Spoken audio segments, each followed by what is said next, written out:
হয়, এইগৰাকী ব্যক্তি যিগৰাকী ব্যক্তিয়ে গৰুচটকা শংকৰাজান একাডেমীৰ গৃহ নিৰ্মাণৰ সাহায্যতে আগবঢ়োৱা উপহাৰ কুপনৰ খেলত মহেন্দ্ৰা স্কৰ্পিঅ পাবলৈ সক্ষম হৈছে আৰু সেইগৰাকী ব্যক্তিয়ে হৈছে এইগৰাকী ভাগ্যৱান ব্যক্তি আৰু এখেতৰ পৰা বহু কথা জানিম আচলতে এখেতে কেনেদৰে আচলতে এই মহেন্দ্ৰা স্কৰ্পিঅৰ পাবলৈ সক্ষম হ'ল এই উপহাৰ কুপনৰ খেলত।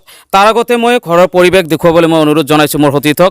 এয়া হৈছে এই ভাগ্যৱান ব্যক্তিগৰাকীৰ ঘৰ একেবাৰে দৰিদ্ৰ সীমাৰেখাৰ তলত বাস কৰা এইগৰাকী ব্যক্তি আৰু এইগৰাকী ব্যক্তিৰ কপাল ফুলিলে এই গৰুচটকা শংকৰাজান একাডেমীৰ গৃহ নিৰ্মাণৰ সাহায্যতে আগবঢ়োৱা উপহাৰ কুপনৰ খেলত। আৰু মই পুনৰবাৰ মোৰ সতীৰ্থক এইগৰাকী ব্যক্তিক ভাগ্যৱান ব্যক্তিগৰাকীক মই দেখুৱাবলৈ মই অনুৰোধ জনাইছোঁ আৰু এইগৰাকী হৈছে সেইগৰাকী ব্যক্তি যিগৰাকী ব্যক্তিয়ে এই গৰুচটকা উপহাৰ কুপনৰ খেলত মহেন্দ্ৰা স্কৰ্পিঅ পাবলৈ সক্ষম হৈছে। মই পোনে পোনে ব্যক্তিগৰাকীৰ কাষলৈ যাবলৈ চেষ্টা কৰিম আৰু তেখেতৰ পৰা জানিব বিচাৰিম আচলতে তেওঁ কেনেধৰণে আচলতে এই মহেন্দ্ৰা স্কৰ্পিঅৰ গৰাকী হ'বলৈ সক্ষম হৈছে। দাদা আচলতে আপোনাৰ নামটো কওক আৰু ঠাইখনৰ নাম কওক আকৌ। মোৰ নাম ইছাবুদ্দিন শেখ, গাঁও কঠগুৰি। হয়, আপুনি গৰুচটকা শংকৰাজান একাডেমীৰ গৃহ নিৰ্মাণৰ সাহায্যতে আগবঢ়োৱা উপহাৰ কুপনৰ খেলত আমি জানিব পৰা মতে আপুনি মহেন্দ্ৰা স্কৰ্পিঅৰ গৰাকী হ'বলৈ সক্ষম হৈছে। কেনেদৰে আচলতে টিকেটটো কেনেকৈ কিনিছিলে আপুনি? টিকেটটো কিনি মানে মই ইয়াৰ গাড়ীত কাম কৰি আছিলোঁ বেলচামাৰী। হয় হয়, 3টা কাম কৰি 400 টকা পাইছোঁ। হয়, সেইটো টকা দি টিকেট লৈছোঁ।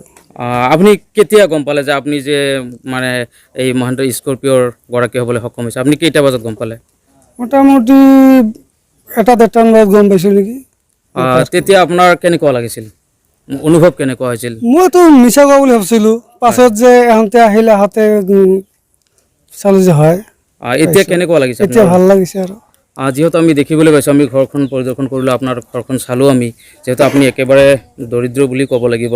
যিহেতু আপুনিও জনাইছে আমাক যে আপুনি হাজিৰা কৰি পৰিয়াল পোহপাল দি আছে, তাৰ মাজতে আপুনি মহেন্দ্ৰা স্কৰ্পিঅৰ গৰাকী হ'বলৈ সক্ষম হৈছে মাত্ৰ 100 টকাত। হয়, এতিয়া আপোনাৰ ঘৰখনৰ কিছু এটা সবল হ'ব, ঘৰখন চলোৱাৰ ক্ষেত্ৰত নিশ্চয়। হ'ব। আচ্ছা, গাড়ীখন আপুনি কি কৰিব এতিয়া, যিহেতু গাড়ীখন পালে আপুনি? গাড়ীখন দিব, মই গৰীব মানুহ, এতিয়া কি কৰিম? গাড়ীখন মোক নালাগে, পইচা ল'ব লাগিব। পইচা ল'ব লাগিব, আপুনি টকাখিনি লৈ ল'ব। টকাখিনি ল'ব লাগিব। হয়, নিশ্চয়কৈ ক'ব লাগিব এইগৰাকী হৈছে সেইগৰাকী ব্যক্তি। আমি আগতে জনাইছোঁ, আপোনালোকক দেখুৱাইছোঁ। আৰু এইগৰাকী ব্যক্তিয়ে যি গৰুচটকা শংকৰাজান একাডেমীৰ গৃহ নিৰ্মাণৰ সাহায্যতে আগবঢ়োৱা উপহাৰ কুপনৰ খেলত মহেন্দ্ৰা স্কৰ্পিঅৰ গৰাকী পাবলৈ সক্ষম হৈছে। আৰু আজি এইগৰাকী ব্যক্তিৰ মনটো এক উৎফুল্লিত হৈ পৰিছে, কাৰণ এখেতৰ ঘৰৰ পৰিৱেশ আমি দেখুৱাইছোঁ। এখেতৰ ঘৰ একেবাৰে দৰিদ্ৰ সীমাৰেখাৰ তলত এখেতে বাস কৰে আৰু এখেতে জনাইছে যে এখেতে দিন হাজিৰা কৰি পৰিয়াল পোহপাল দি আছে।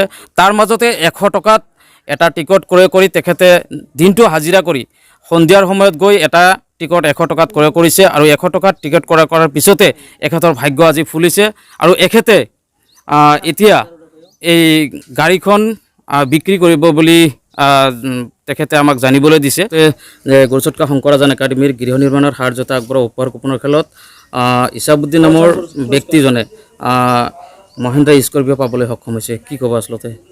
হয়, শুনি ভাল লাগিছে। তাৰমানে প্ৰথম পুৰস্কাৰটো পাইছে, তে সিহঁতক গৰীব পৰিয়ালৰ মানুহ এজন, তে ভাল লাগিছে আমাৰো শুনি ৰাইজৰ। এতিয়া পৰিয়ালটো পোহপাল দিয়াত কিছু এটা সুবিধা হ'ব বুলি। হয় হয়, নিশ্চয়কৈ আচলতে যি উপহাৰ কুপনৰ খেল, এই উপহাৰ কুপনৰ খেলৰ প্ৰথম পুৰস্কাৰ আছিলে আচলতে মহেন্দ্ৰা স্কৰ্পিঅ। আৰু এই প্ৰথম পুৰস্কাৰতে যি মহেন্দ্ৰা স্কৰ্পিঅ আছে, এই মহেন্দ্ৰা স্কৰ্পিঅ পাবলৈ সক্ষম হৈছে। মই পুনৰবাৰ মোৰ সতীৰ্থক দেখুৱাবলৈ আনিছোঁ এইগৰাকী ব্যক্তিয়ে হৈছে ইছাবুদ্দিন আৰু এখেতৰ ঘৰ হৈছে গোৱালপাৰাৰ কোঠগুৰিত। আৰু এতিয়া এইগৰাকী ব্যক্তিৰ ঘৰত এতিয়া আনন্দৰ বন্যা দেখিবলৈ পোৱা গৈছে।